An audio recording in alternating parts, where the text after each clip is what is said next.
Good morning. We're in the office. I've got trucks driving outside. You can hear them hooking up to trailers and stuff. I got trucks driving out there.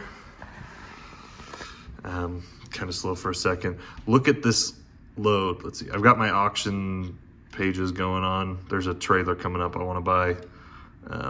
I don't know if I want it or not, but look at this load.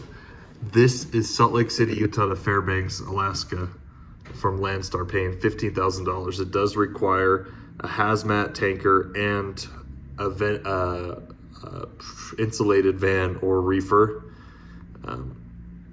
which actually that just says van insulated. It doesn't even say reefer. You might not be able to use a reefer, but it's cheaper just to buy a reefer and take the fridge unit off of it, because insulated vans are pretty hard to come by. But now this is, let's see, 200 or 2,800 miles. That would be, there's no way to get a load home from Alaska. Like there's nothing coming home from Alaska. So you're gonna have to drive home empty. There's severe weather warnings, and I've never actually driven a truck out of the country into Canada, so I don't know what that would look like. But I see these all the time, loads going up to Alaska, and I'd love to do it sometime just for fun. I know you have to be vaccinated. You need a passport, I believe, but I've never actually hauled out of the country, so I don't know what that looks like. Maybe I'll have to try it. I have my tanker endorsement, but I don't have hazmat, so I wouldn't be able to take this load.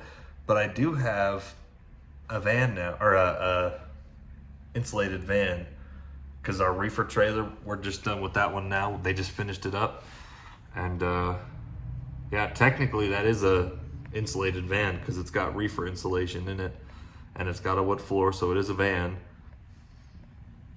I've got everything I would need to take it other than hazmat, so that'd be a fun load. I mean, even driving home empty, you know, that's $2.50 a mile, just shy of 6,000 miles. That'd be a fun trip. But driving home would be treacherous. If you get stuck in a blizzard coming over, you know, Yukon territories, you're empty. It's not good. And I don't know what terrain to expect because I've never been up there. I don't know if they're mountain passes or if the highways are good. So I don't know what that would look like, guys. But it looks fun. So someday I'll do it when I'm not being a sissy. That looks fun. Actually, it looks like a lot of fun.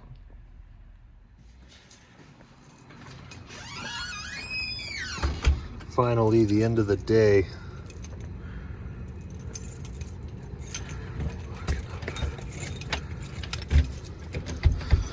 We close in 30 minutes, but I haven't had a customer in like the last hour, so I'm gonna start locking up.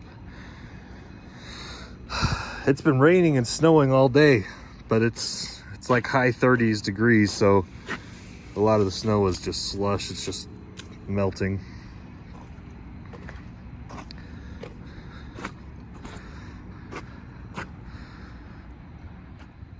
The heck? I don't know if you can see that. Great. There's a propane yard just over there, and they have to burn off the tanks to make it the pressure or something, equalize the pressure. It always makes a noise like a gun going off. It's not too loud. I don't know if you guys have tried to haul for those guys. That's Freight Vana. Just wanted to give them a shout out. They're pretty good brokerage. I've just started using them. They're kind of like Convoy, where they let you use their trailers. You do need power only insurance, so I think they require 40,000. We have 60,000. Dang, I look really tan right now. It's dark outside, so I look tan. Or my face looks, I swear my face isn't dirty, but I look really dark. Anyways, that's a Freight Vana trailer. They let us use their trailers. A lot of their loads are round trip, so they pay you to go one way, and then it's kind of like Swift. They'll you can use the trailer for a load back or load out back. So I don't know. We're gonna start using those. I am very excited to get the new truck. We hired 2 new drivers so far this year, and with the, just make sure, I gotta lock the bathroom.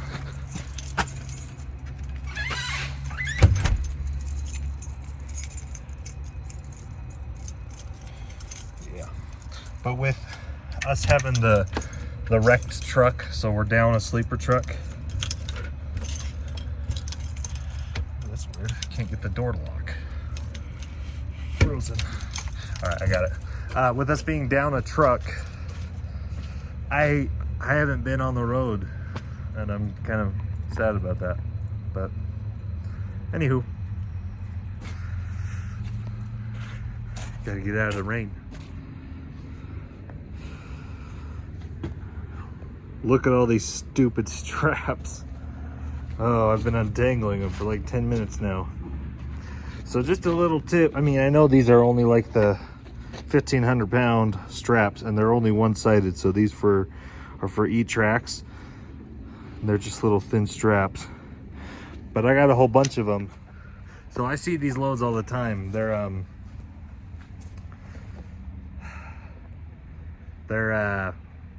four-wheeler loads. So my driver just took a load hauling four-wheelers, and the broker said he's got to have 12 straps. So the load paid enough that I directed my driver to go buy 12 straps. Come to find out, when they were loading him, sorry, I'm a little distracted because there's a customer coming up. I'll presume in a second. All right, sorry. My driver took this load hauling four-wheelers, and he had 12 straps like the broker asked. Frickin', they didn't like his straps, so they just loaded him with these straps. These stupid little straps, and my driver's had them under his bunk for the last month. I couldn't even tell what he did, but he brought them all out to me, and he's like, here you go. So I don't know what to do with them. I don't know if I throw them away because they're so small, or I keep them, and you know, you just use 2 for 1. Where you normally use 1, you use 2 of them. I don't know. And then there's these, he's got 2 of those super thick ones. I'm just gonna put them in a box somewhere and wrap them up. But yeah, little tricks you learn if you wanna haul one of those four-wheeler or ATV loads. They might just give you some free straps. And those straps aren't cheap, you know? If you get a regular strap, it's like 40 bucks at the truck stop. So, you know, go and buy them, you know, find somewhere cheaper to get them, because they're expensive. Everything that you buy while you're on the road is almost always going to be more expensive than if you bought it at home. So anyways, feeling pretty good. We got the truck financing done. I got to go to the bank and get a cashier's check for the remaining balance, but we got the truck financed. I'm going to fly out tomorrow and pick it up, so I'm going to vlog that. We're gonna fly to Sacramento, pick up the new truck, put all the stickers on it. I'm excited.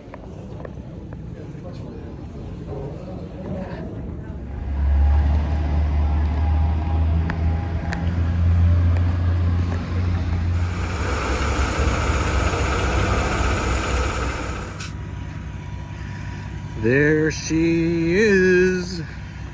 I got the stickers on. This will be truck 1076. So I got the stickers on.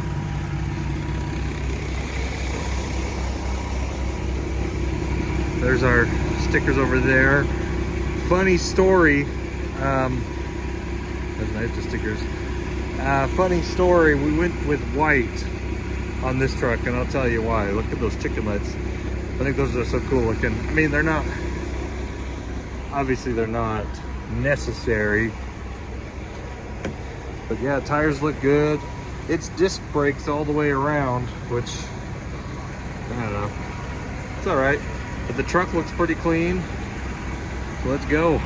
I booked myself a load, so we're gonna go pick up a trailer and head home down in Sacramento. Make sure my latches are closed.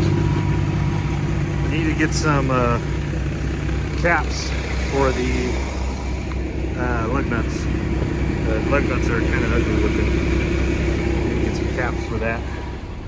So, looking in the cab, they've got these premium gray and light gray leather seats, which that is very nice. I really love the leather seats, just because they're easier to wash. You know, the fabric ones get so dirty. You can put covers on them, but they just get so dirty, you know. The dash looks pretty good and clean. I mean, it's pretty standard. It's the Peterbilt highway dash. There's not a CB radio, so I'm gonna have to put a CB radio in here. The steering wheel's a little bit, I mean, it's obviously a very used steering wheel, but it's not too bad. The biggest thing I noticed is this door panel. It is a little loose right here, but I mean, that's easy to fix. It's sturdy when it's closed, but down below, like by the trash bin, if you could shake it just a little bit. One good thing though, let me turn my sleeper on. Sleeper, it's just a standard sleeper. There's my bag. It's got a bunk heater, and there is actually an inverter under the bed, so that's a good thing. You have to run a wire through under the bunk if you're going to plug anything in, like a TV. There is a TV mount, which is the same as my other Peterbilt's. Double bunk, can put a microwave up there if I want, fridge. So it's a good, you know, turn that off. It's a good truck. Impressions are good. I haven't driven it anywhere, but the truck looks like it's in pretty good shape. So yeah, we're going to talk about this truck and talk about the market and how things are going. What is now a good time to buy a truck? Is now not a good time to buy a truck? I don't know. Do you want to buy auction? Do you want to buy from a dealership? You going to buy from your buddy who's owned a truck for 20 years? I don't know. So anyways, we are gonna go hit the road. All right, I'm here at the Target distribution center in Sacramento, or Woodland, California. I've actually, funny story, I've sent a couple of trucks. Oh, that's just my I'm pre-tripping this Freightvana trailer. My Freightvana buddy got me this trailer, so I'm pre-tripping it. Funny thing, I don't know if this is just a California thing. At the scale house, there was a sign posted on the at the scale house. It said, "No human feces is to be thrown into the dumpster. Please use restroom facility." And I asked the scale house guy, and I'm like, "Is that a real problem? Do you really have truck drivers shitting in the parking lot?" And he's like, "Yeah, there's just people throw shit bags in the parking lot." And I'm like, whoa, that's crazy. Anyways, kind of cool. The truck's running all right. I mean, it's an automatic, and all the automatics are kind of a little jumpy. But I slid my axles back and just doing a pre-trip. These Target distribution centers, they love to leave the trailer doors open for some reason. So you got to kick these tires. Oh, I'll do that in a second. But I already moved my axles back, so hopefully they don't freak out at me about that. Listen, truck, I freaking love these chicken lights. Oh my gosh, they look so, it's really dumb, I know, but it looks so freaking cool. It makes you feel so cool. So I might put those on all of our other blue trucks, make them all match. And this truck, I may or may not put a cattle guard on it. So anyways, we'll get driving in the new truck. They gave me this vest in the guard shack, and the guy's like, "Oh, you're a big guy, but it's a extra large. It fits all drivers." And it doesn't fit me. I'm too fat. Too fat. It's a good thing that the AC in this new truck works, because oh, hold on, what the heck? They tied this door open with string. Hold on. I'm gonna need both hands to untie that.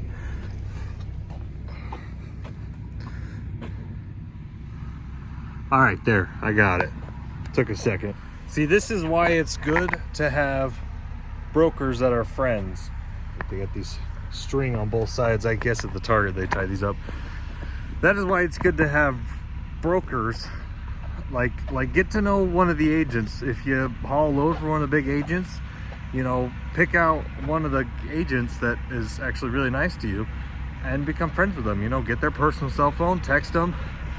The agent that from Freightbana, you know, he just called me, and we've been doing a lot of loads for them lately because they pay pretty good, and they let us use their brand new trailers. Let me get in the truck. There's a couple cars and trucks coming.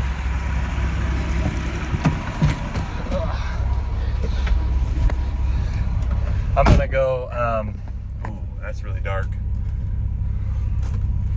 I'm gonna go get at Love's Truck Stop, I'm gonna go get another windshield mount. Ooh, my seat's going up.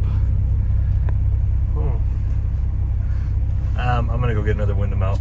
Anyways, I know my hair's crazy.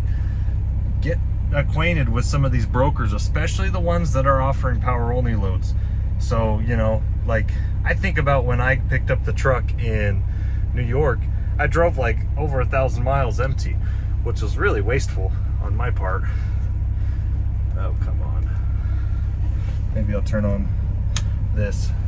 That was really wasteful of me because I could have easily made like $6,000 bringing a load home from New York. So we did buy a trailer in Nebraska, so I drove about 1,000 miles pulling a trailer for ourselves, but my hair's all messy. I don't know. Get power only. If you've got a couple trucks that are running and you're short on trailers, get power only insurance. I mean, it's only, for us, it's like $100 a month for all of our trucks. And you get access to lots of loads. Lots of them are round trip, some of them aren't, but I don't know. All right, so we're coming up Donner's Pass, and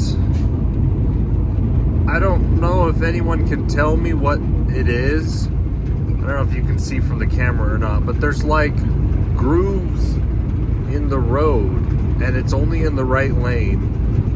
So it kind of like, and I've done that, you know, I've driven to Oakland a couple times. So I've come up and down this pass a few times. Oh, that's the radar.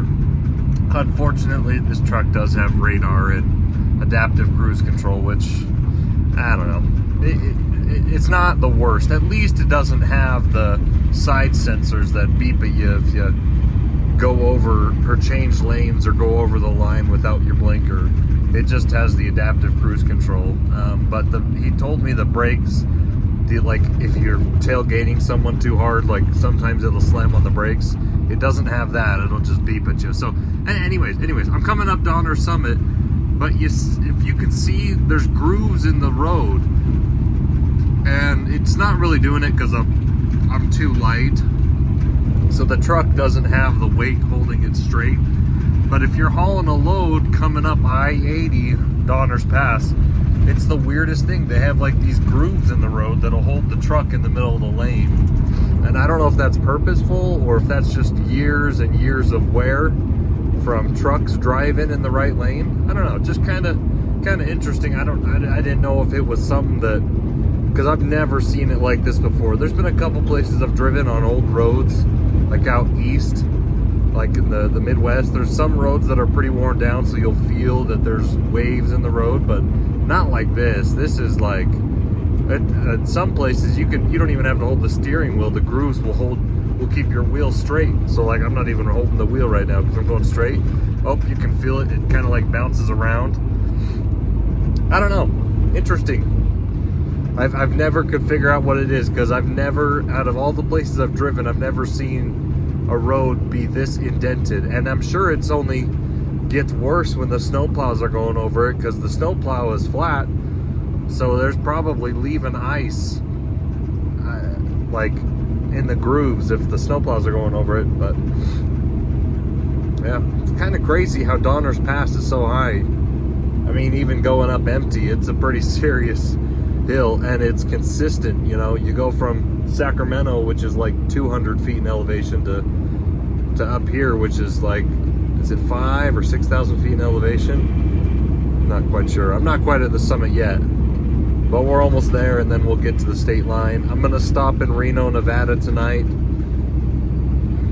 and yeah, truck's driving all right,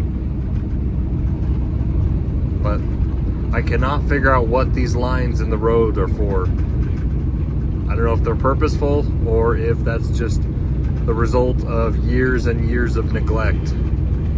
So, anyways, fun stuff.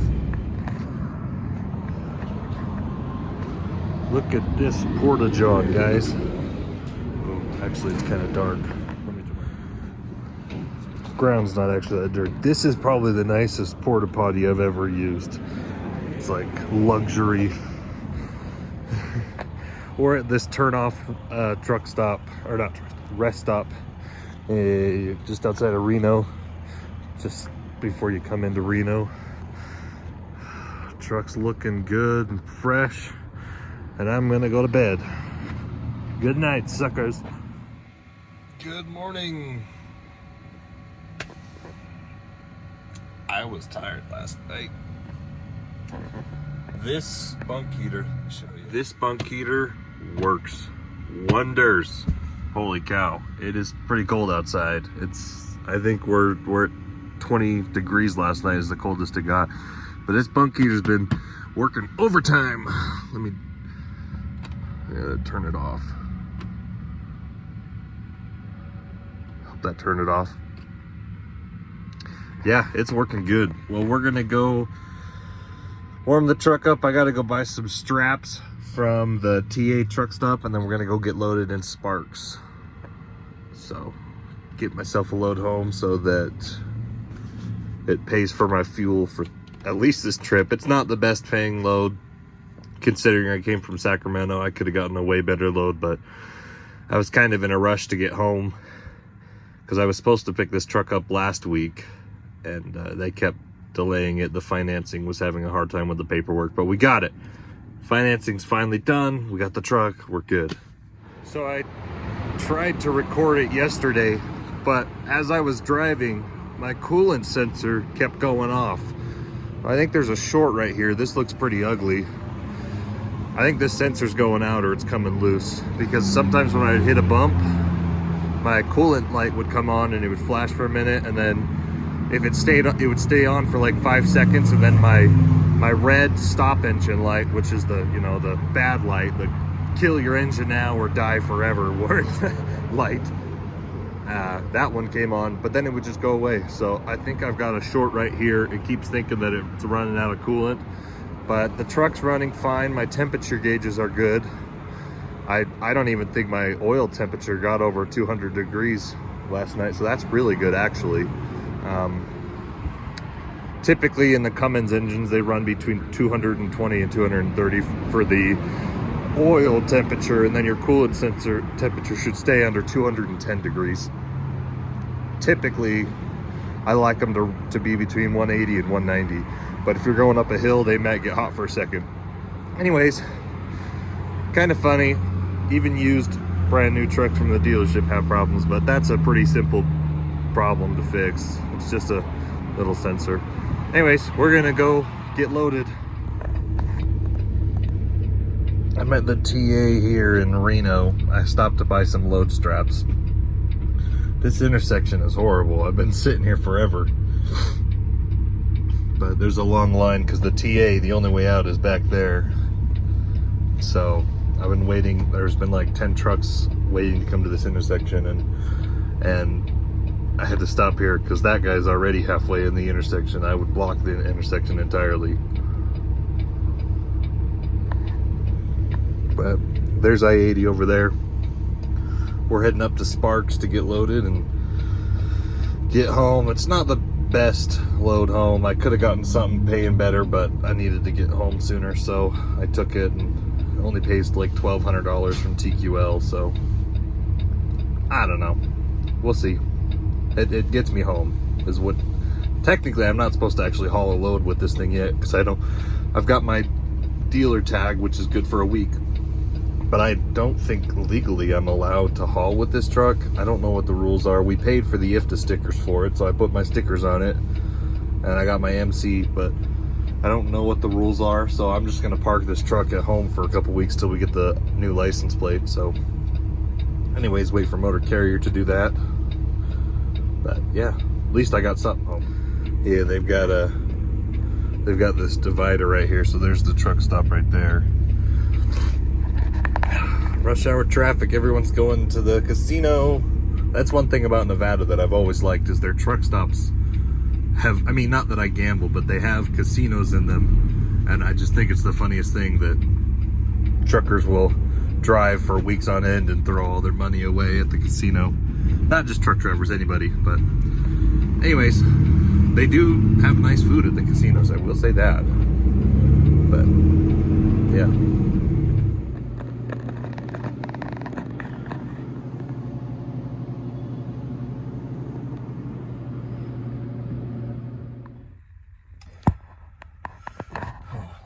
Camera still. So I'm here. The TQL guy told me that my appointment's at 1, and I'm like, well, will they load me early? And the guy's like, no, do not show up early. They will get mad at you. I'm like, okay, whatever. Well, I tried to call ahead, but this place, it's an industrial park, so there's 5 other companies in this building. They only have 2 docks here. Small little company, but anyway, so I was driving all around. I was talking. I stopped at like 2 of the other offices, and like, no, this is the wrong spot. You go here, and I went over to the next one. And anyway, long story short, I found this place, and there's only one lady here. She's a forklift guy. They don't even have an office. I just told her where it's going. She's like, all right, back up to this door. And I'm like, I know I'm like 5 hours early. If you don't have to load me now if you don't want to. I can go sit for a few hours.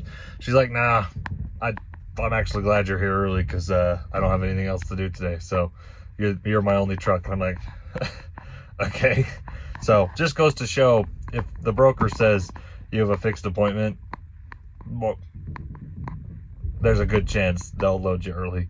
It just depends on where you're going. You know, if you're going to Albertsons or Kroger or Walmart, they probably won't take you early, but if you're going somewhere small, you know, just pre-trip at your load, and you know, call ahead.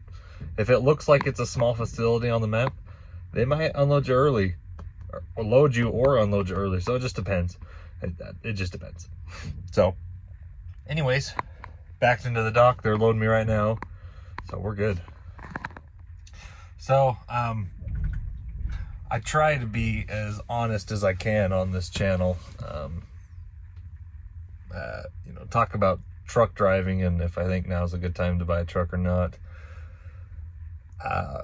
The market is still pretty bad. I mean, it's coming back a little bit, and you know, there's a lot of factors I would say that would contribute to if you should buy a truck now or get into trucking.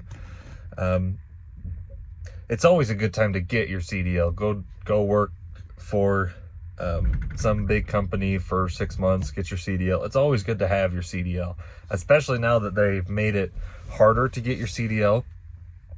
It's always a good thing to have. So, I mean, as long as, depending on what you want to do in your life, it's always a good time to get your CDL, but it might not be always a good time to become a lease purchase driver or an owner operator. So I'm going to break it down for you. This truck that I just bought, I think I got a pretty good deal on it. So far, the truck looks phenomenal. It's in pretty good shape. There's a couple scratches on the paint, but you know, you'd expect that from a 5-year-old truck that has 500,000 miles on it. So I paid sticker price $39,000 for this truck. It's a 2019. It's got the PACCAR MX engine in it, 450 horsepower, 12-speed auto transmission.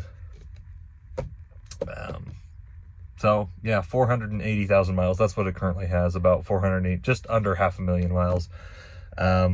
So I paid $39,000 for it, plus I had to pay for the warranty because the dealership offers that.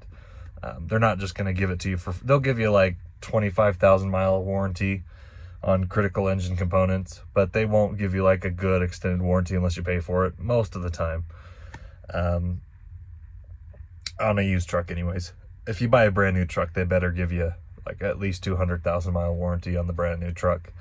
So, yeah, paid that.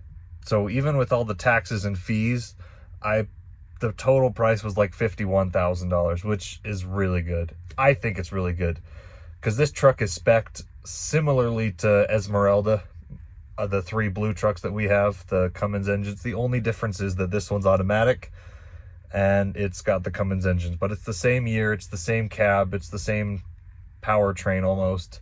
I think this one's a little bit geared down, so it might not go as good up hills if it's fully loaded. But trucks like this 2 years ago, this same truck probably would have sold for $90,000, like sticker price plus. Actually, probably more. Probably would have sold for $100,000 if I would have bought it in 2021, like I bought our other blue trucks. So I think I got a good deal because we paid about a third for this truck as we did for our other blue trucks, and they're the same year. So, you know, if you want to break it down, depending on what market you're in, you know, go ahead and, if you're looking at becoming an owner operator, make a DAT account, start looking at the lane averages, because that's probably, especially if you're coming at this with no connections, no broker connections, you don't have a dedicated lane, you're going to be getting loads off the load board. So you got to look at what your lane averages are and what lanes pay. So, you know, the market average across the board right now is about $1.90 a mile. Depending on where you are, maybe it's $2.05 a mile. Loaded miles. That's not deadhead. That's loaded miles. You're $2 a mile about. Now, depending on region, you know, we're out in the West. There's a shortage of trucks out here because, well, there's also a lot more deadheading out here. So if you're in the West, you want to stick to the major cities because you're going to probably deadhead if you can't find your next load. So I can use that to my power, or to my negotiating power, and I can book loads for $3 to $4 a mile out in the West because, you know, it's like a double-edged sword. Brokers are at a disadvantage because there might not be any available trucks within the range, you know, whatever the range is, 100, 150 miles. There might not be any available trucks. So they have to fork up some money to get someone to drive out there. You can kind of use that to your benefit if there is a load available and there's not as much competition out in the West or in states, the mountain states. But also, what if you take a load to the middle of nowhere? What if you go to like Craig, Colorado, or some like Sinclair, Wyoming? You're in the middle of nowhere and there's not civilization for 200 miles. You're going to be screwed if you don't find a load. So it's a double-edged sword. That's what I'm saying, is your negotiating power in the West is a little bit higher because there's a shortage of trucks. If a broker has a lot of loads, there's a shortage of trucks in the West. Now, if you're in the southern states or the East Coast, your negotiating power is not as high. Maybe it is if it's going somewhere you don't want to go. All right, wow, that was super fast. They loaded me in like 5 minutes. I'm gonna pull up here because I want to finish what I was rambling about. I know it's a good thing they started coming out. I saw them come out and I stopped the video, but I want to finish what I was rambling about.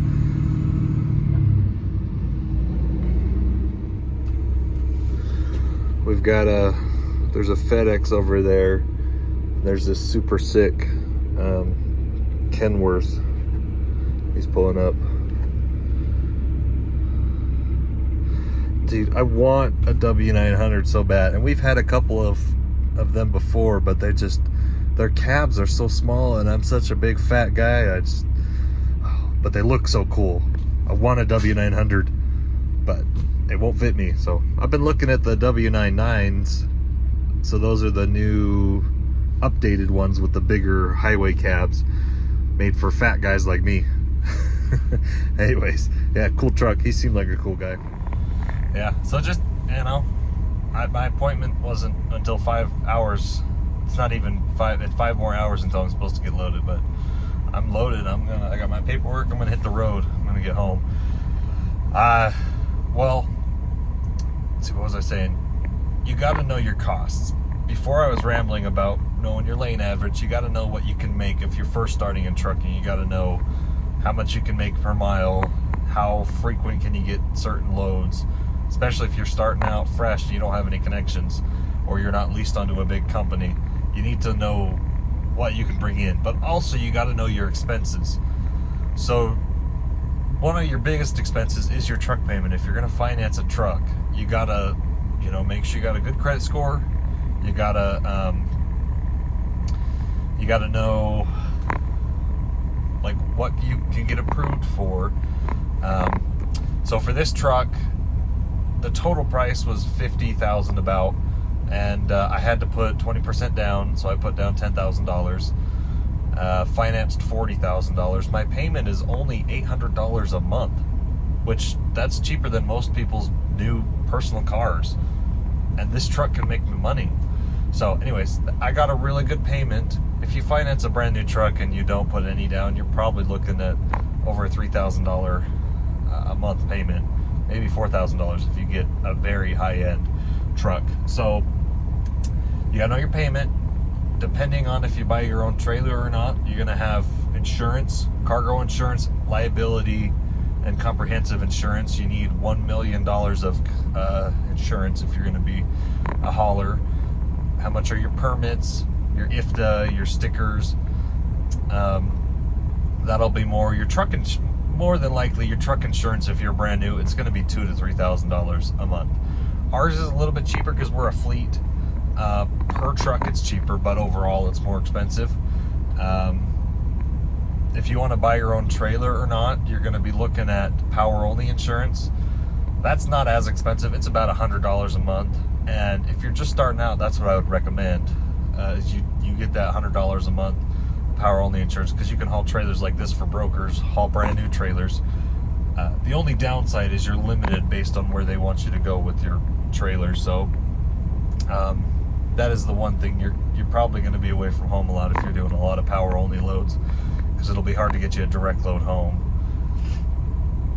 But anyways, so power-only insurance, cargo insurance, comprehensive insurance.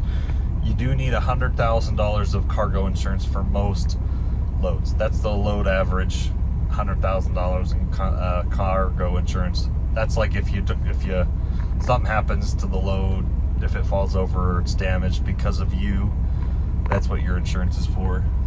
The load gets damaged. What else? Fuel. Depending on what region you're living in, fuel is 50 to 80 cents a mile. Maybe a little less if it's cheaper and you're getting good fuel mileage. So you gotta count that in.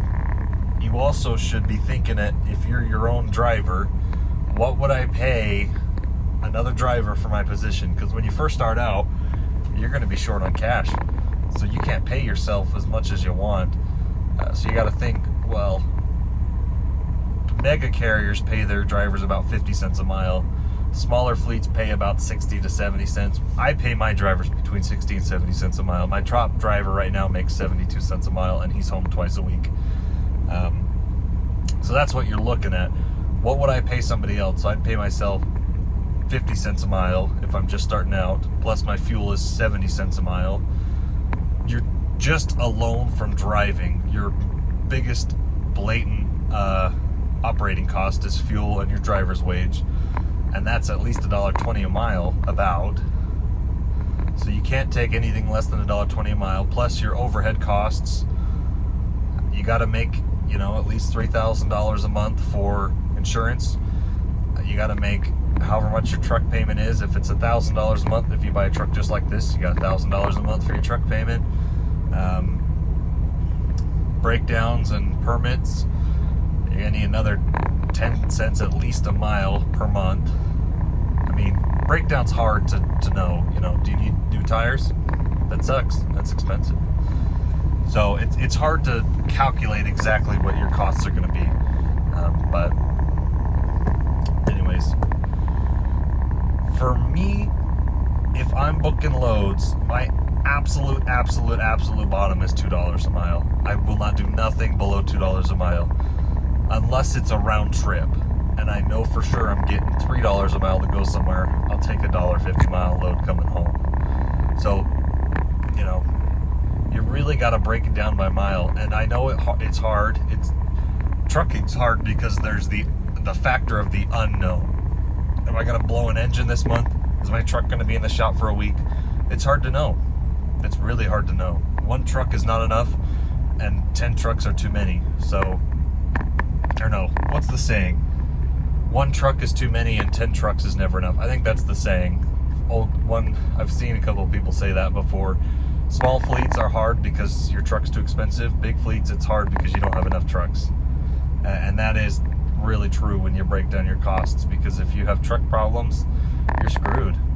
But anyways, if you have good lanes or connections, now is a good time to buy a truck, because you can get a truck like this, you can have a monthly payment that's below $1,000. So yes, I think now is probably a good time to buy a truck, but it will be hard because you don't have the connections, you don't have the dedicated lanes.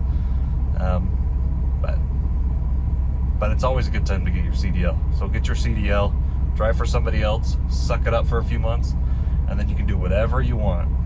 So anyways, I'm gonna end the video here. We're in Reno, we're gonna go home. See you in the next video.